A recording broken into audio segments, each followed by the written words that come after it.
Hi സുഹൃത്തുക്കളെ, ഷാൻ ബിൽഡേഴ്സിൻ്റെ പുതിയൊരു വീഡിയോയിലേക്ക് സ്വാഗതം. ഇന്ന് നമ്മൾ വീഡിയോയിൽ കാണിക്കുന്നത് വെറൈറ്റി വർക്കുകളാണ്. വെറൈറ്റി വർക്ക് എന്ന് പറഞ്ഞാൽ നമ്മളെടുത്ത് മണ്ണ് ബെൽറ്റടിച്ച് മണ്ണ് ഫില്ല് ചെയ്ത സൈറ്റിൽ അത്യാവശ്യത്തിന് ഉപയോഗിക്കാൻ പറ്റുന്ന കുറച്ച് മരക്കഷ്ണങ്ങൾ. അതായത് മരക്കഷ്ണങ്ങൾ എന്ന് പറഞ്ഞാൽ തെങ്ങിൻ്റെ കഷ്ണം ഒരുപാടുണ്ട്. അത് സൈറ്റൊന്ന് ഒഴിവാക്കി തരുമെന്ന് നമ്മളെ മേസ്തിരി ചോദിച്ചപ്പം നമ്മൾ ആ തെങ്ങ് കഷ്ണമൊക്കെ നമ്മൾ കൊണ്ടുപോയിക്കോളാം. നമ്മൾ വാക്ക് കൊടുത്തതിൻ്റെ അടിസ്ഥാനത്തിൽ നമുക്ക് റണ്ണർ കഷ്ണം, പലക കഷ്ണം എന്നിവയൊക്കെ ഉപയോഗിക്കാൻ വേണ്ടി നമ്മൾ സൈറ്റിൽ പണിക്കാരുപയോഗിച്ച് നമ്മൾ ഇന്ന് അണ്ണൻസിനൊക്കെ ഉപയോഗിച്ച് നമ്മൾ നിഷ്പ്രയാസം വണ്ടിക്ക് കയറ്റുന്നൊരു വീഡിയോ ആയിട്ടാണ് നമ്മളിന്ന് കാണിക്കുന്നത്. അതായത് ഇതിനോടൊക്കെ ഒരുപാട് ഉപകാരമുണ്ട്. അതായത് വണ്ടിക്കാരൻ നല്ല ഐഡിയ ഉള്ളത് കൊണ്ട് നമ്മൾ നിഷ്പ്രയാസം വണ്ടിക്ക് നമ്മൾ സാധനങ്ങൾ കയറ്റി. ഇന്ന് അത് കഴിഞ്ഞതിൻ്റെ ശേഷം നമുക്ക് അണ്ണൻസിന് ഉപയോഗിച്ചൊരു 4 ഫില്ലർ വെക്കാറുണ്ട്. അവരന്ന് കിട്ടിയത് കൊണ്ട് പെട്ടെന്ന് നമുക്ക് ഈ വണ്ടിക്ക് കയറ്റാൻ കഴിഞ്ഞു. പണിക്കാരാണെങ്കിൽ അത്യാവശ്യം നല്ല ഐഡിയ ഉള്ള പണിക്കാരുണ്ട് നമ്മളെ പണിക്കാർ.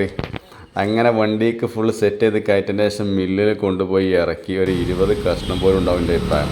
ആ കഷ്ണമൊക്കെ നിഷ്പ്രയാസം വണ്ടിയിൽ നിന്ന് തട്ടി മില്ലിലെത്തി. മില്ലിൽ നിന്ന് തട്ടിയതിന് ശേഷം നമ്മൾ ഈ 4 ഫില്ലർ അണ്ണൻസിന് ഉപയോഗിച്ച് ഇന്ന് കോൺക്രീറ്റ് ചെയ്ത് ഫിനിഷിങ് ചെയ്തിട്ടോ. ഓക്കെ.